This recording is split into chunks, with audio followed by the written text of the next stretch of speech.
Assalamualaikum warahmatullahi wabarakatuh.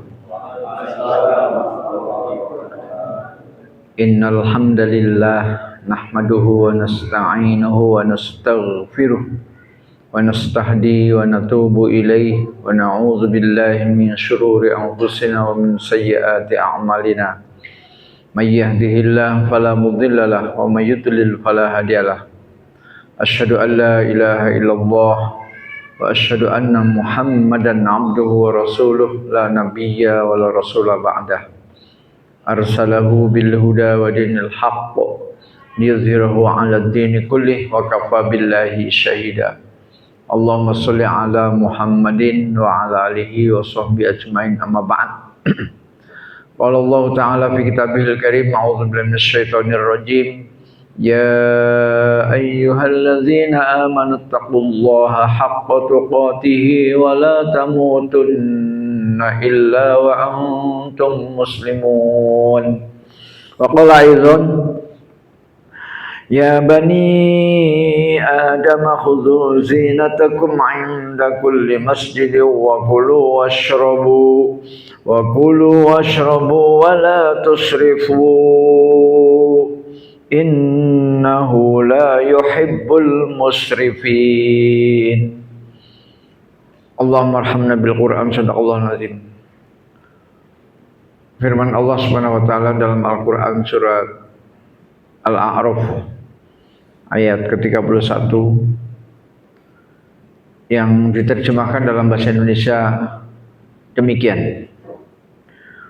Hai anak Adam, pakailah pakaianmu yang indah di setiap memasuki masjid. Makan dan minumlah dan janganlah berlebih-lebihan. Sesungguhnya Allah tidak menyukai orang-orang yang berlebih-lebihan. Alhamdulillah, pada malam hari ini kita bisa bersua kembali dalam sebuah majelis ilmu, baik di YouTube maupun langsung, atas berkat rahmat Allah Subhanahu wa taala, maka majelis ini bisa terselenggara. Salawat dan salam semoga tercurah kepada Nabi besar Muhammad sallallahu alaihi wasallam yang telah menyampaikan risalah dari langit untuk keselamatan, kebahagiaan umat manusia, agar umat manusia memiliki peradaban yang tinggi, agar manusia tergolong ke dalam golongan sa'id, yaitu orang-orang yang berbahagia, dan tidak termasuk golongan-golongan syaqiyyu, yaitu orang-orang yang celaka. Itulah yang dibawa oleh Nabi besar Muhammad sallallahu alaihi wasallam yang hari-hari kemarin telah diperingati oleh bangsa Indonesia dengan peringatan Isra wal Mi'raj. Pada malam hari ini, di waktu yang sangat singkat ini, lebih kurang 30 sampai 40 menit, saya akan menyampaikan sebuah tema seperti yang sudah dilansir dalam flyer-flyer, yaitu adab minum, ya. Kemudian ditambah oleh sang pembuat flyer adab minum air, ya. Karena dikhawatirkan yang dimaksud minum itu minum alkohol, ya.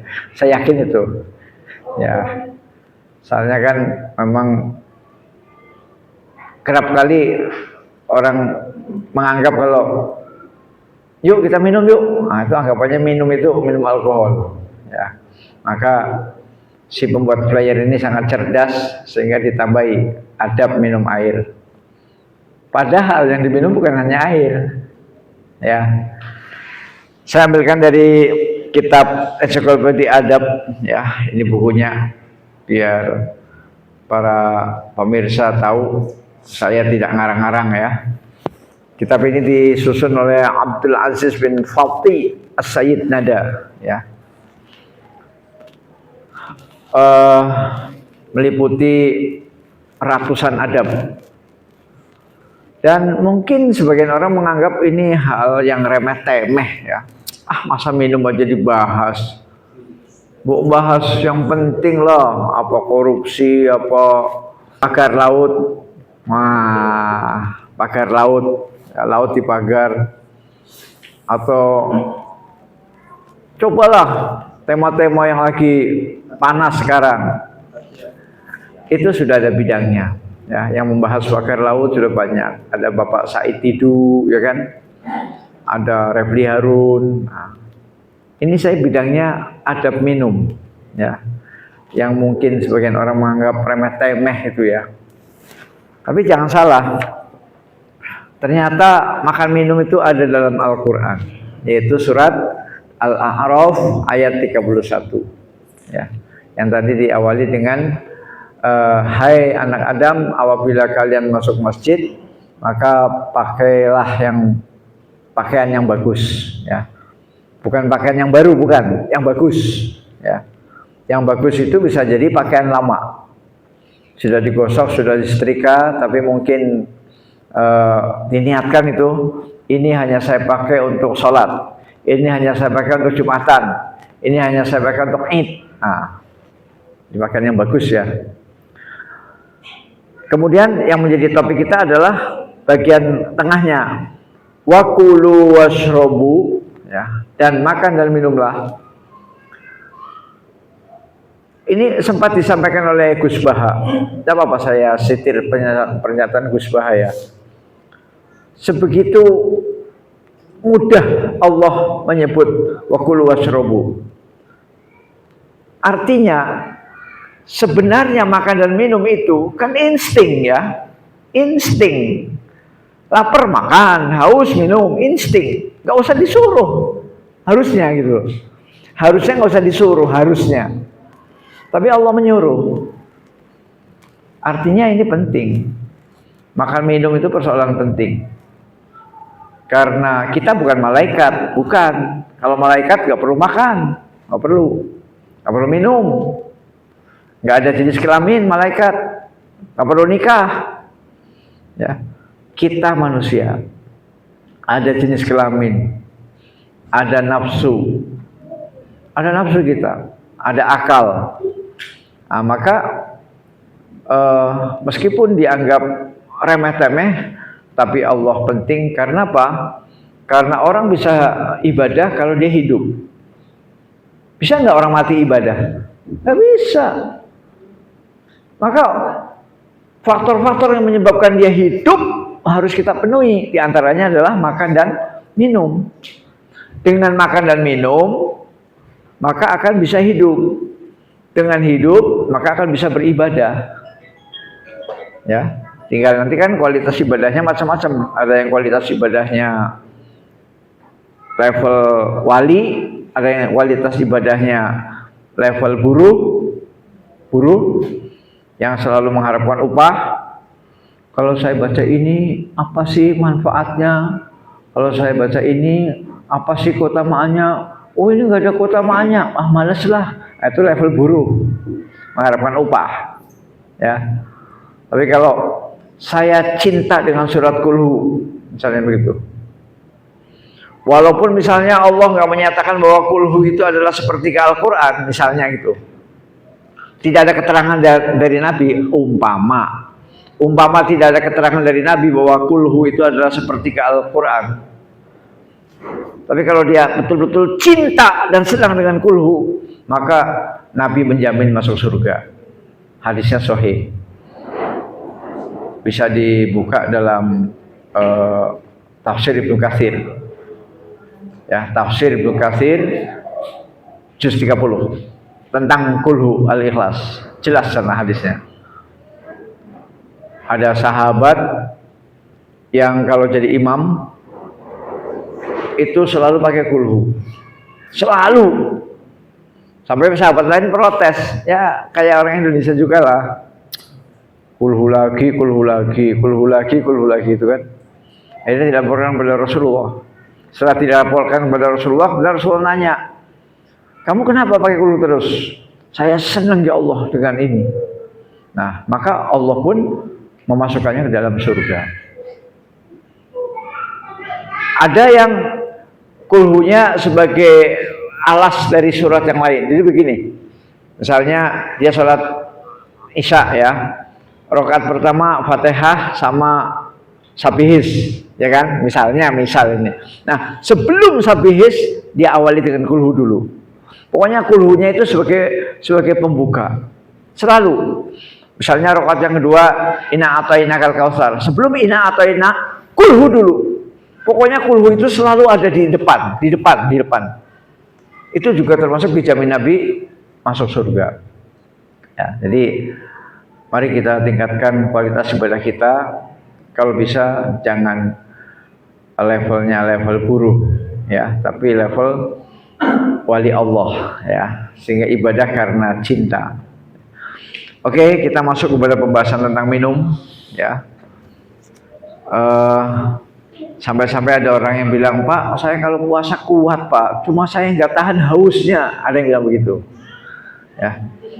Pak, kalau puasa saya kuat, nggak makan Pak. Tapi kalau soal hausnya saya nggak tahan tuh hausnya. Berarti kan minum lebih penting daripada makan, ya kan? Minum lebih penting dari makan. Soalnya ada yang ngomong begitu, kan nggak ada yang ngomong begitu. Pak, saya kalau nggak minum saya kuat Pak. Tapi yang penting jangan sampai nggak makan. Nggak ada yang ngomong begitu, nggak ada. Tapi dibalik ngomongnya, saya kalau nggak makan saya kuat. Tapi kalau minum, aduh. Saya tuh gak kuat, kalau haus gak kuat. Nah, artinya minum lebih penting dari makan. Ya. Antum bayi, apa dulu? Minum, ASI. Bukan makan, minum. Ya. Dan minum ternyata di dalamnya juga mengandung makanan. Nanti ketemu hadisnya, sabar. Ya. Ketemu hadisnya. Saya singkat padat ya, singkat padat. Adab-adab dalam minum ini ada 23. Banyak kan? 23. Nah, kita singkat-singkat saja. Yang pertama, niat karena Allah. Innamal a'malu binniyat. Ya. Ada dua orang nih, sama-sama di tempat pesta. Sama-sama minumnya pakai gelas yang sama, dua orang ini. Tempat minumnya sama, yaitu pesta nikah, minumnya pakai gelas, kemudian jumlah minumannya sama, 200 cc. Kemudian yang satu karena Allah minumnya, yang satu karena haus. Maka yang karena haus nggak dapat pahala. Nggak dapat pahala. Yang karena Allah dapat pahala.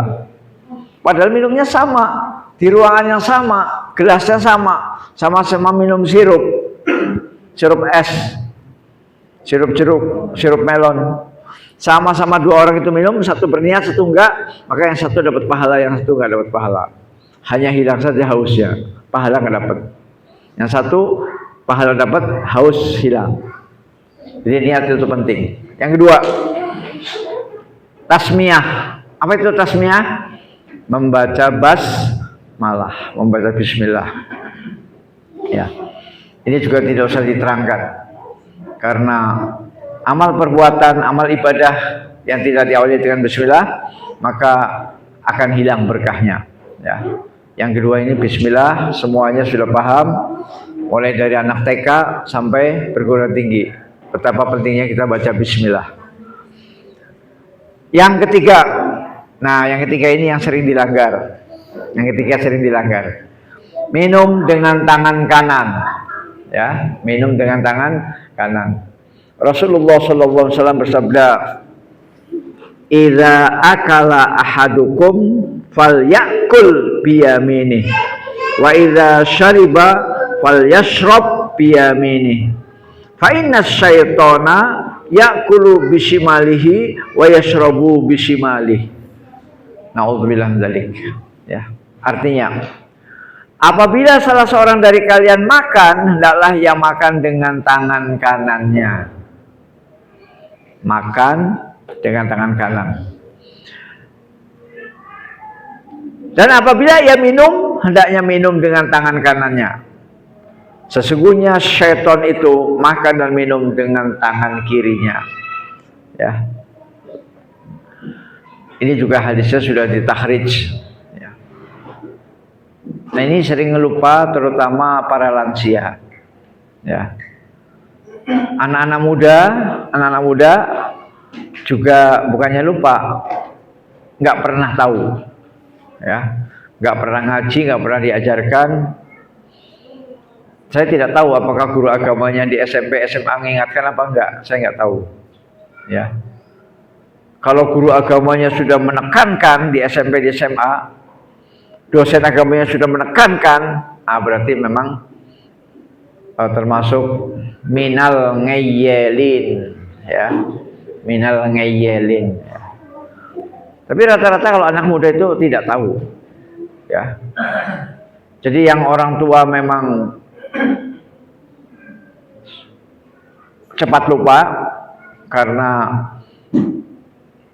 belajar sesudah dewasa bagaikan mengukir di atas air.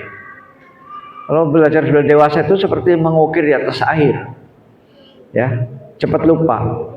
Sehingga kalau kita riungan, ya, riungan, apakah syukuran pernikahan, apakah syukuran khitanan, atau syukuran apalah riungan duduk, itu kita lihatlah satu persatu itu mana yang minum pakai tangan kanan, ya, sebagian minum tangan kanan, sebagian minum tangan kiri. Nah jadi yang muda-muda tolong jangan sampai meniru yang lansia, ya, yang lansia biarinlah, nanti hisabnya di sisi Allah, ya, hisabnya di sisi Allah. Tapi kita perlu menegur dengan sopan dan tidak di muka umum. Ya, jadi kalau kita mau menegur orang yang minum tangan kiri, jangan di muka umum, malu. Kita datang dempet gitu, dempet, ya, kemudian dibisikin, Pak, minumnya pakai tangan kanan. Itu dibisikin, Pak, minumnya pakai tangan kanan, bisikin. Jangan sampai kiri kanannya dengar, jangan sampai. Oh, nggih. Nah, orang Jawa kan nggih. Ya. Ini dari Nabi. Kita semua tentu orang yang mencintai Nabi dan ingin menjadi pengikut Rasulullah SAW. Maka jangan sampai kita minum tangan kiri, karena itu adalah cara kaifiat minumnya setan. Yang keempat, minum dengan duduk semampu mungkin. Ya, yang keempat dengan duduk, tidak berdiri. Ustadz nggak ada kursi, ngelemprak. Ngelemprak tahu nggak? Ngelemprak itu duduk di ubin, itu namanya ngelemprak. Ya. Ustadz ubinnya kotor, apa iya seluruh ubin kotor? Apalagi di hotel, nggak kotor lah, habis dipel terus ya, dipel. Ya. Nggak apa-apa ngelemprak di bawah, ya, insya Allah nggak najis, nggak. Insya Allah di lantai-lantai di hotel itu nggak ada orang kencing, nggak ada, ya. Jadi kalau ada kursi, duduk di kursi, ya jongkok juga boleh jongkok, cuma kayaknya kurang enak, mendingan ngelemprak kayak gini, ya, ngelemprak kayak gini nih, silo, duduk silah, ya. Nggak ada karpet nggak apa-apa, ya. Insya Allah kalau di hotel-hotel bersih kok, bersih, ya, bersih. La yashrabanna ahadun minkum qaiman faman nasya falyastaqi. Hadisnya lumayan mengerikan, ya, lumayan mengerikan. Janganlah salah seorang dari kalian minum dengan berdiri, ya. Jadi pakainya la, berarti larangan, ya, larangan. Nah, tentu para ulama nanti akan berdebat, ini larangannya makruh apa haram, ya. Nah, oke lah, itu urusan para ahli fikih, ya. Larangannya makruh apa haram, saya tidak mau masuk ke situ, nggak mau, karena saya bukan fuqaha, bukan. Pokoknya yang jelas Nabi menggunakan kata-kata la, ya. Janganlah salah seorang dari kalian minum dengan berdiri. Apabila ia lupa, hendaklah ia memuntahkannya. Kalau saya nggak bisa, Pak, udah minum masuk terus suruh muntah, saya nggak bisa. Kalau antum mungkin bisa ya dengan cara disodok-sodok, ya, supaya keluar kan. Ya. Kalau saya nggak bisa. Kalau saya nanti takut muntah beneran. Kalau takut muntah beneran nanti seluruh asam lambung saya terkuras itu. Habis itu saya lemes. Ya. Jadi sampai Nabi mengatakan kalau kamu lupa minum sambil berdiri, maka suruh dimuntahkan. Ya. Nah, silakanlah Anda merenungi, menghayati hadis ini.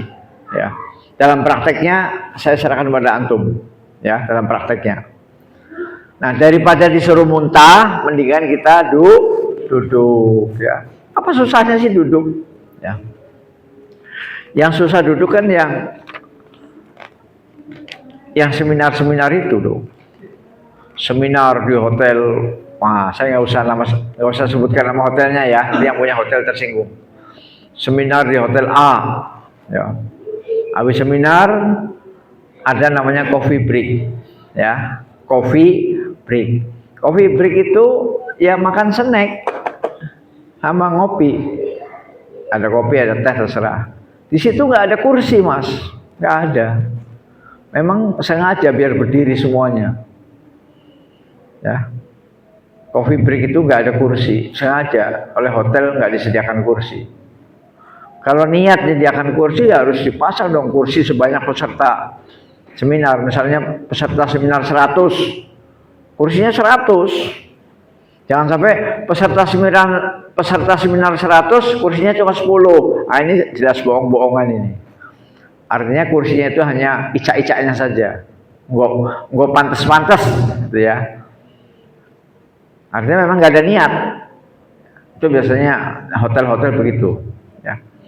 Makanya kalau menamakan hotel syariah, ya, jadi jangan sembarangan ya ngasih nama hotel syariah, jangan sembarangan.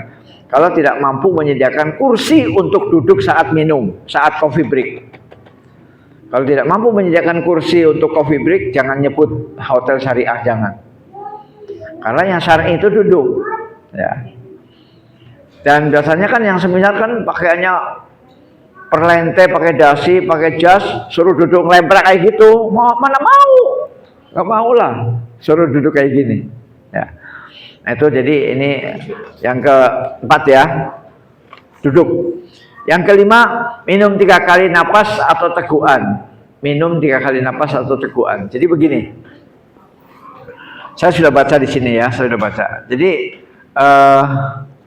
saya ingin ambil contoh gelas bis, sudah gelas bis. Jadi cara minumnya itu tidak langsung glek glek glek glek glek glek glek, enggak begitu. Cara minumnya itu 3 kali, ya.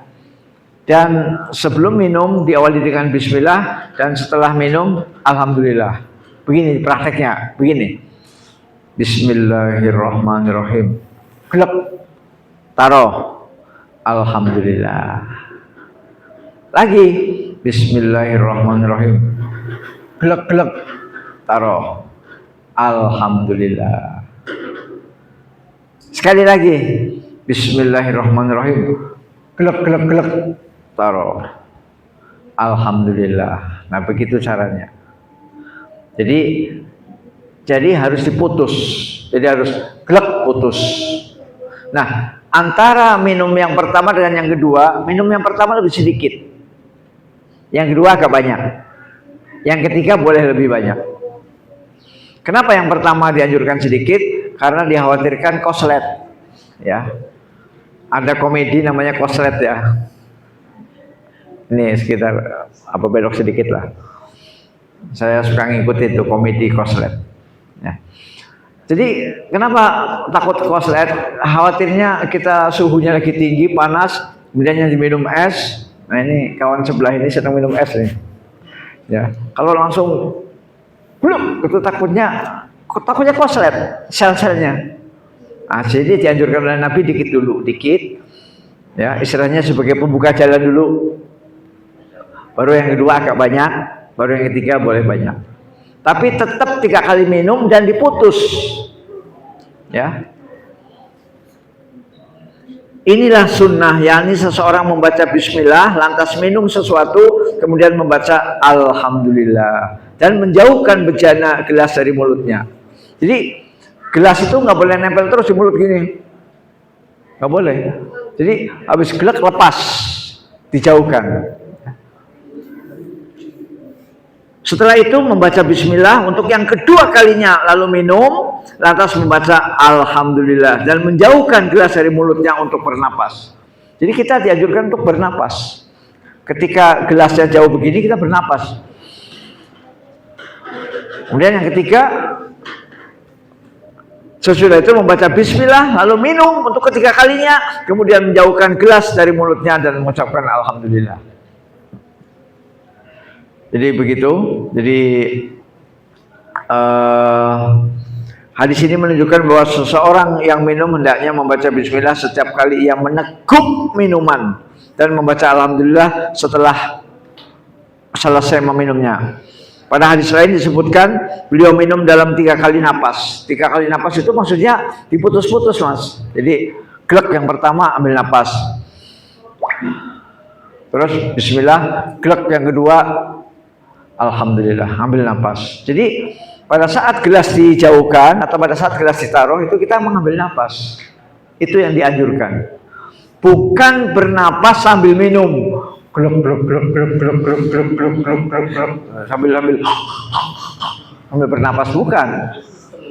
Itu malah dilarang. Dilarang. Bernapas sambil minum nggak boleh. Tapi bernapas setelah glek yang pertama, taruh, bernapas, nah itu yang bagus, ya. Ini nggak usah diuraikan banyak lebar, yang jelas itu sangat menyegarkan, ya. Sunnah tersebut memiliki faedah kesehatan yang sangat banyak, ya. Kita lanjut saja ke poin yang ke-6. Minum dengan cara menghirup atau menyeruput, ya. Jadi terutama ini kalau panas, ya. Hendaknya seseorang minum dengan cara menghirup. Janganlah ia meneguk minuman seperti unta, tetapi hendaknya ia membuka kedua bibirnya sedikit. Perbuatan itu akan mendatangkan beberapa faedah. Jadi yang bagus itu, nah gitu ya, ada bunyinya. Nah itu kalau kopi ulu belu kan mantap itu, ya. Jadi masuknya itu nggak langsung geler, enggak, tapi nah itu, ya, diseruput kalau bahasa Jawanya, ya, diseruput. Sedikitnya udara yang masuk bersama minuman sehingga mencegah penyakit kembung atau masuk angin. Nah, jadi fungsi daripada nyeruput itu adalah mencegah penyakit kembung. Orang yang minum merasakan lezatnya minuman dengan cepat. Nah, jadi kalau ingin langsung dirasakan lezatnya minuman, entah kopi, entah susu, entah apa, itu dengan cara diseruput. Itu langsung dia nembak ini, saraf-saraf di lidah itu langsung ketembak itu, cus, sehingga masya Allah, kopi apa ini mas kopi apa ini? Nah, enak sekali, ya.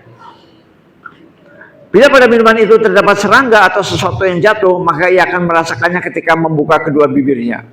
Jadi bisa diapa kalau misalnya kebetulan ada serangga atau apalah, ya, benda apa yang melayang-layang di sini, bisa langsung terfilter, ya, oleh bibir. Karena bibirnya kan nggak terlalu lebar, hanya kok ada batu. Nah, bisa langsung terfilter. Itulah kegunaan daripada minum dengan cara diseruput, ya, diseruput. Yang ketujuh, bernapas ketika minum. Nah, maksudnya seperti tadi yang saya jelaskan tadi. Jadi ketika gelasnya jauh itu bernapas, ya, kemudian bismillah. Jadi poin yang ketujuh ini adalah sama dengan penjelasan yang awal tadi, sama. Apabila Nabi Shallallahu Alaihi Wasallam minum, beliau bernapas 3 kali. Bernapas 3 kali. Beliau bersabda, yang demikian lebih segar, lebih nikmat, dan lebih mengenyangkan. Lebih segar, lebih nikmat, lebih mengenyangkan. Kalau dijeda dengan napas 3 kali, ya. Janganlah seseorang meminum sepuasnya dalam sekali napas. Nah, ini dilarang. Minum sepuasnya dalam sekali napas. Nah, ini biasanya maaf. Biasanya kuli bangunan yang proyek, ya. Kuli bangunan proyek. Dia keringetnya banjir, ya, kemudian minumnya asal dicos langsung, ya, langsung dituang gitu ya, pure gitu, sehingga memang airnya pada jatuh itu. Nah, jadi sekali napas itu nggak bagus. Tetap yang bagus itu diputus, ya. Bismillah, alhamdulillah, lagi Bismillah, alhamdulillah, lagi Bismillah. Bismillahnya 3 kali, alhamdulillahnya 3 kali. Bismillahnya 3 kali, alhamdulillahnya 3 kali. Coba sekali-kali mempraktekkan ini, ya. Yang ke-8, tidak bernapas dalam gelas. Tadi juga sudah, ya. Jadi jangan sampai mulut nempel di bibir gelas, maksudnya begitu, ya. Sambil bernapas itu nggak boleh, ya. Jangan bernapas sambil minum. Bernapasnya harus setelah menjauh gitu, ya, setelah menjauh. Memuji Allah Subhanahu wa taala setelah minum sebagai pengakuan atas limpahan karunia dan nikmat Allah Subhanahu wa taala. Ya. Jadi sebagai pengakuan bahwa ya Allah nikmat sekali, ya Allah nikmat, ya. Maka memuji Allah. Kalau antum selama minum nggak pernah alhamdulillah, inna lillahi wa inna ilaihi rajiun. Berarti antum parah banget. Nah, kalau nggak pernah alhamdulillah, pokoknya asal gelak. Alhamdulillah dong, Mas. Barusan tadi Mas Judi minum barusan, saya intip dari sini. Udah alhamdulillah belum?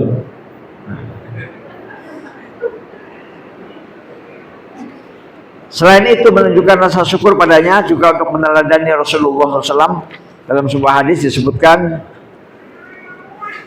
apabila Nabi SAW makan atau minum, beliau mengucapkan Alhamdulillahilladzi at'ama wasaqo wasawwaghahu wa ja'ala lahu makhraja. Ini juga sudah ditakhrij. Segala puji bagi Allah yang telah memberikan makan, minum, dan memudahkannya untuk dicerna, serta memberikannya jalan keluar. Segala puji bagi Allah yang telah memberikan makan, minum, kemudian kemudahan untuk mencerna, ya, serta memberikan jalan keluar. Ya, jalan keluar itu macam-macam, bisa berupa bisa berupa pipis, itu jalan keluar itu. Bisa berupa BAB. Antum bayangkan kalau antum nggak bisa BAB, nggak bisa baul, nggak bisa buang air kecil, pasti antum di opnam, pasti. Pak, saya nggak bisa BAB seminggu. Pak, saya nggak bisa pipis, di opnam, pasti itu. Nggak tahu nanti yang rusak apa prostat, apa ginjal, nggak tahu, atau kandung kemih, atau bagian yang lebih dalam lagi misalnya pankreas, atau liver, atau empedu, wallahu a'lam. Serem itu kalau sudah sampai liver ginjal kalau sudah terserang, itu serem, ya. Maka kita harus memuji Allah yang telah memberikan makan, minum, kemudian kemudahan mencerna dan kemudahan untuk jalan keluar. Jalan keluar itu harus mas, jalan keluar. Itu tadi BAB dan BAK. Dan kalau antum kebelet BAB atau BAK jangan ditahan. Sholat menahan kentut saja makruh. Ya, keluarkan aja.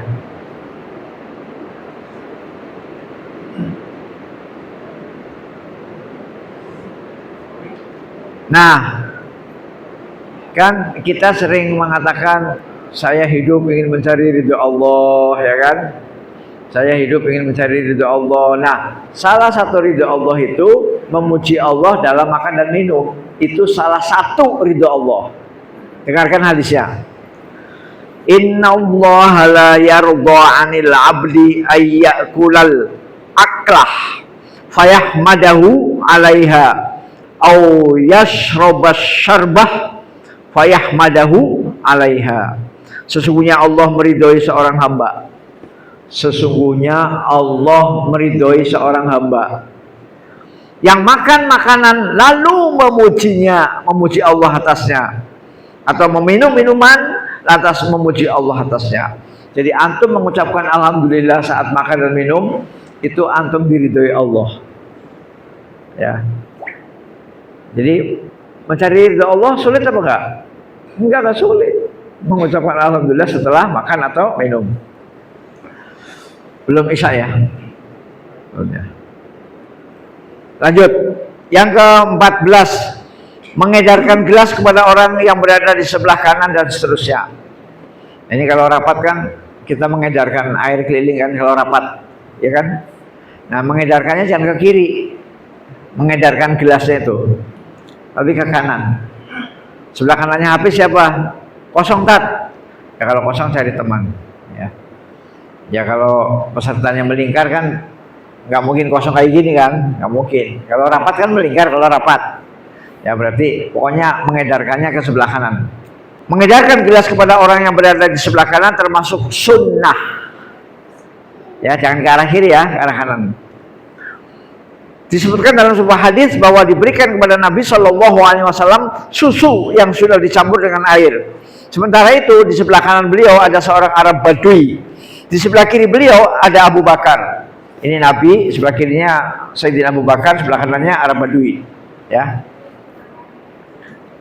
Beliau minum lalu memberikannya kepada Arab Badui. Seraya berkata, Al-Aiman fal-Aiman. Al-Aiman fal-Aiman. Yang di sebelah kanan yang lebih berhak. Ya. Jadi setelah Nabi minum terus diedarkan ke kanan, terus ke kanan muter. Ya. Jangan ke kiri. Tidak selayaknya menukar sunnah ini dengan yang lainnya, walaupun bagaimanapun tingginya kedudukan orang yang duduk di sebelah kiri. Walaupun sebelah kiri kita itu wapres, ya. Pak ini wapres Pak, mau wapres mau capres, ya. Pokoknya kata Nabi ke kanan, ya udah ke kanan. Tapi sebelah kanan tukang sapu, nggak apa-apa, tukang sapu, ya. Jadi jangan melihat pangkat dan golongan. Yang ke-15. Meminta izin kepada orang yang berada di sebelah kanan apabila ingin memberikan kepada selainnya. Jadi kalau kita ingin memberikan kepada selain yang kanan, kita harus izin, Mbak. Misalnya sebelah kanan saya tukang sapu, ya, namanya misalnya Jablut, ya. Blut, aku boleh nggak mau minta air ke Hafiz? Ya, kalau kata Jablut jangan, ya berarti jangan. Tapi kalau kata Jablut Gih, monggo, kasihkan. Jadi ketika saya mau ngasih air kepada pihak lain, padahal harusnya kan ke kanan dulu harusnya. Kita harus izin sama sebelah kanan kita. Kalau yang sebelah kanan gak ridho, jangan. Ya, sebegitu teliti Nabi. Ya, coba antum pikirkan apa hikmahnya. Ya, hikmahnya ya bahwa kanan itu adalah lebih baik daripada kiri. Lanjut, ya. Ini hadisnya jelas ya. Sebab pernah diberikan minuman kepada Nabi Shallallahu Alaihi Wasallam lalu beliau minum, sementara di sebelah kanan beliau seorang anak muda, ya. Jadi sebelah kanannya Nabi anak muda, dan di sebelah kiri beliau seorang yang tua. Maka Nabi berkata kepada pemuda itu, pemuda yang sebelah kanan ya, apakah engkau mengizinkan aku memberikan minuman ini kepada mereka? Anak muda tersebut lalu menjawab, demi Allah wahai Rasulullah, aku tak akan memberikan bagianku dari engkau kepada seorang pun. Ya, jadi artinya harus izin ya kepada yang sebelah kanan. 16. Hendaknya pemberi minum paling akhir. Pemberi minum alias tuan rumah itu tuan rumah jangan minum duluan. Terakhir, ya. Jadi biar tamu duluan. Ayo, putar ke kanan. Udah dapat semua minumannya, udah minum. Nah, baru terakhir tuan rumah. Tuan rumah itu terakhir, ya. Hendaklah orang yang mengedarkan gelas dan memberi minum kepada suatu kaum tidak mengutamakan dirinya sendiri dari yang lainnya. Bahkan disunahkan agar ia tidak minum kecuali setelah mereka semua minum, sehingga dialah yang terakhir minum. Jadi tuan rumah minumnya terakhir. Udah azan ya? Azan ya? Ya udah azan dulu.